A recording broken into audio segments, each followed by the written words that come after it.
Si je vous dis jardin collaboratif, lutte pour une plus juste représentation des femmes dans la société, notamment dans le milieu culturel, bien-être au travail, partage de bonnes pratiques, qu'est-ce que vous me répondez ? Je ne suis pas sûr que vous disiez Zénith. Je parle bien de la salle de spectacle de Rouen, que vous fréquentez assidûment, on a les chiffres, depuis maintenant plus de 20 ans, puisque vous le rappelez, c'était inauguré le 21 février 2001 par un certain Patrick Bruel. Tout ce que je viens d'énumérer fait partie du Zénith. Pourquoi ? C'est le sujet de ce magazine. Didier Thibault, bonjour. Bonjour. Vous êtes le directeur du Zénith. Évidemment, spectacle et programmation, on y reviendra si vous êtes d'accord. On reviendra en deuxième semaine, comme on dit, pour en parler. Mais là, ce qui nous intéressait, c'est de ce dont on ne parle pas, auquel vous êtes très attaché et qui englobe généralement ce qu'on appelle le RSE, la RSE, la responsabilité sociétale des entreprises. Pourquoi cette démarche particulière ? Pourquoi cette démarche ? On y a pensé déjà dès 2019, mais ça s'est surtout accentué avec le Covid et surtout la période post-Covid. Il y a beaucoup de codes qui ont changé et tout ce que l'on a pu entreprendre sur le côté bienveillant des choses dans une entreprise, ça a été vraiment porté en avant après Covid, dans la mesure où j'ai l'impression que beaucoup de codes et de barrières sont tombés. On est maintenant obligé, parce que c'est une obligation, c'est un devoir, de pouvoir s'intéresser, développer tout ce que l'on met dans cette panière RSE. C'est obligatoire aujourd'hui, c'est comme ça que moi je conçois les choses. C'est quelque chose qui était optionnel peut-être par le passé, mais maintenant, avec ce que l'on a vécu, c'est un devoir, une obligation. Je relève. C'est comme ça que je conçois les choses. Oui, parce que c'est aussi une décision humaine. C'est-à-dire qu'on doit l'impulser. Et vous, ça vous parle, vous l'incarnez. On peut appeler ça comme ça. J'ai une équipe aussi. On est quand même 5 au Zénith. On porte les mêmes valeurs. J'ai l'impression qu'on porte les mêmes valeurs, sinon on n'en serait pas là aujourd'hui. Et c'est ce qui me conforte, moi, dans mon développement du RSE, en tous les cas. Alors, comment ça se décline ? Au quotidien, quasiment au quotidien. Alors au quotidien, on a effectivement une activité très dense, on y reviendra concernant le spectacle, ça c'est une chose. Maintenant, à nous d'intercaler ces choses qui composent le RSE, c'est-à-dire, vous en avez un petit peu parlé tout à l'heure, on peut parler d'un jardin participatif, on peut parler d'exposition et autres, et on trouvera toujours un moment où l'on s'oblige à trouver des moments pour en parler, pour en discuter et faire des projets. Jardin participatif, collaboratif, parce que vous associez aussi vos voisins du Parc Expo. On va dire, mais c'est une évidence. Non, c'est pas toujours aussi évident que ça, parce qu'ils ont aussi leur actualité, leur quotidien. Vous les associez parce que ça permet de se retrouver, d'avoir là encore des discussions, des échanges, des valeurs communes. Le jardin est parfait pour ça, de par sa situation déjà. C'est donc au Zénith, le Zénith qui est donc voisin du Parc Expo.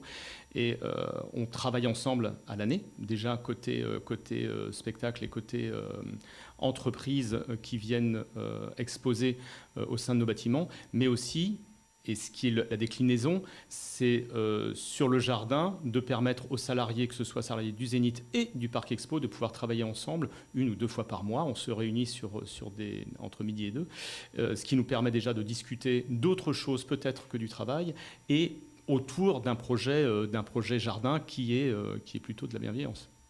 Exposé, parce qu'il y a des expositions, vous mettez à disposition le hall qu'on connaît bien du Zénith pour des associations, des structures, des collectifs, de façon à la fois pour que ces personnes aient de la visibilité, mais aussi pour que les publics qui passent quand il y a un spectacle puissent découvrir des actions qui sont menées sur le territoire.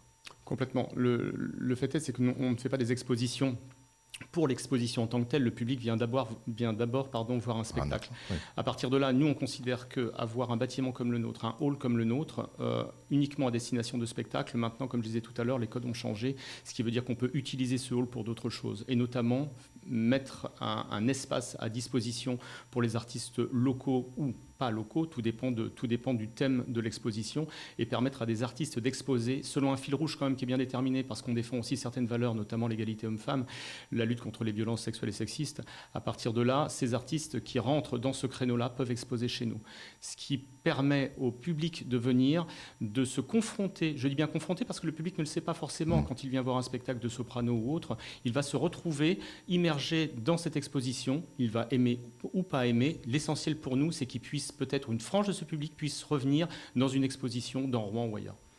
Alors justement, on parlait d'exposition, d'atelier, puis vous avez dit cette plus grande visibilité pour, moi j'appelle ça la reconnaissance des femmes. notamment au sein du milieu culturel? C'est-à-dire que ça ne marche pas. On pourrait penser, bah oui, les femmes, on y en a plein dans le domaine culturel, oui, mais les artistes ou les créatrices ne sont pas toujours logés à la même enseigne que ces messieurs. Non, ils ne sont pas forcément logés à la même enseigne. Je pense qu'on est effectivement un domaine d'activité qui est particulier, certes, mais qui rejoint malheureusement les autres domaines d'activité sur ce problème-là. C'est-à-dire qu'effectivement, il y a des femmes qui travaillent chez nous, qui n'ont pas forcément tous les postes à responsabilité, que ce soit maintenant dans les orchestres, que ce soit dans les expositions, enfin chez les créateurs. C'est ça qu'on essaie de mettre en avant, de dénoncer d'une certaine manière et surtout faire évoluer les mentalités. Alors, ça se traduira de quelle manière? Il y aura un angle particulier sur, je crois qu'il y a les logos, les marques, quelque chose de particulier, une exposition. Oui, il y aura même une conférence. Actuellement, c'est l'exposition latente qui met en avant l'invisibilité des créatrices, à savoir sur certaines marques, j'en citerai pas là, mais des logos bien connus qui ont été créés par les femmes, et ça, personne ne le sait. Donc, c'est ça qu'on essaie de mettre en avant également. Donc l'artiste Aude va faire des conférences, parce que ça aussi c'est une déclinaison. Ce que l'on veut amener, c'est une exposition, oui, mais ça permet aussi d'amener des scolaires à réfléchir sur cette thématique. On organise donc des rencontres avec l'artiste tout au long du trimestre, et permettant à l'artiste et donc aux élèves concernés de pouvoir comprendre ce problème, et par la suite, puisque ces élèves par définition, quand ils seront adultes, seront à la tête de beaucoup de choses, j'espère pourront prôner ces valeurs. On est en plein mois d'octobre, on pense aussi à Octobre Rose. Là aussi, vous intervenez, non seulement vous intervenez, mais ce qui n'est pas le rôle premier d'une structure de spectacle comme la vôtre, vous donnez aussi. Ah oui, on donne aussi, oui. Non, c'est vrai que ce n'est pas notre rôle premier, mais comme je disais, ce que l'on incarne ici au Zénith, avec le public que l'on draine, permet aussi de participer de manière active à Octobre Rose. De fait, une idée a été trouvée, notamment par l'équipe, de fabriquer, alors je ne sais pas si c'est le terme, de concevoir des crêpes de couleur rose, mais ça c'est avec notre... Mais mangeables. Mangeables, bien entendu, et ça c'est une recette secrète, et complètement naturelle. Hein. Et une partie des recettes vont être versées à l'association Octobre Rose. Est-ce qu'on peut aller encore plus loin? Parce qu'on voit bien que c'est quand même un domaine très étendu, depuis le jardin participatif, les angles sur lesquels vous engagez. Je crois que vous êtes quelqu'un qui a une idée... tous les jours. Donc, est-ce qu'il y a encore d'autres choses sur lesquelles vous voudriez attirer l'attention en se disant on a un lieu, on a des spectacles, on peut encore aller plus loin? Alors on va plus loin parce que l'on invite les associations locales à venir promouvoir leurs actions au sein de notre hall systématiquement sur chaque concert. Nous avons des espaces pour ça, nous dédions des espaces, cela leur permet de s'installer avec un matériel dédié, permettant ainsi aux pratiquement 300 000 spectateurs par an de pouvoir voir les différentes actions qui sont menées sur les territoires. Donc c'est quelque chose, pareil, je le considère comme un devoir aussi. On est un peu le bras armé de pas mal de choses, donc il faut en profiter, il faut le faire. On est là pour ça. Et ce que j'ai dit dans les différents entretiens que j'ai pu avoir cette année, c'est qu'on a un esprit militant quand même. Donc à partir de là, on doit mener toutes ces actions. On a un lieu pour le faire, on a une équipe pour le faire, et c'est pour ça qu'on espère le faire bien. Quel retour vous avez? Et là, on va prendre séquence par séquence. Vos collaborateurs, vos partenaires, c'est pas la même chose, parce qu'il y a aussi des partenaires financiers, les retours extérieurs que vous pouvez avoir, et puis les politiques, puisque le Zénith aussi a une gestion. Alors, pour l'équipe, effectivement, au départ, peut-être qu'une partie était sceptique, mais ils ont complètement rejoint le projet dans la mesure où tout s'est toujours très bien passé et les retours avec le public ont été vraiment très très bons. À partir de là, ça motive pour aller encore plus loin. Ça, c'est le premier point. Sur le deuxième point, sur les partenaires, puisqu'on a des partenaires entreprises ou des partenaires financiers, pareil, il y a peut-être un espèce de scepticisme. Il y a le fait que dans leurs propres entreprises, ils mettent en place également des actions. Donc c'est aussi une passerelle à créer avec ces entreprises pour savoir si on peut justement faire des actions communes. Et donc on peut démarrer là cette année certaines actions communes avec des entreprises qui ne sont absolument pas dédiées au spectacle. Ça c'est quelque chose d'intéressant. Et concernant les politiques s'intéressent effectivement à ce que l'on fait. Comme je disais tout à l'heure, on est un peu le bras armé de ce que peut être aussi la métropole qui est propriétaire du bâtiment. Nous sommes en délégation de service public et à partir de là, nous avons le devoir aussi de promouvoir l'attractivité.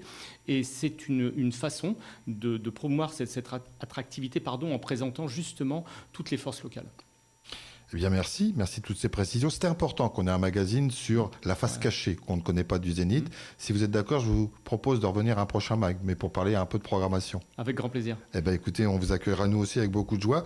Vous pouvez retrouver ce magazine en podcast, audio et vidéo, et puis bien sûr sur notre site Radio Sensation. Encore merci Didier Thibault, et puis à très bientôt.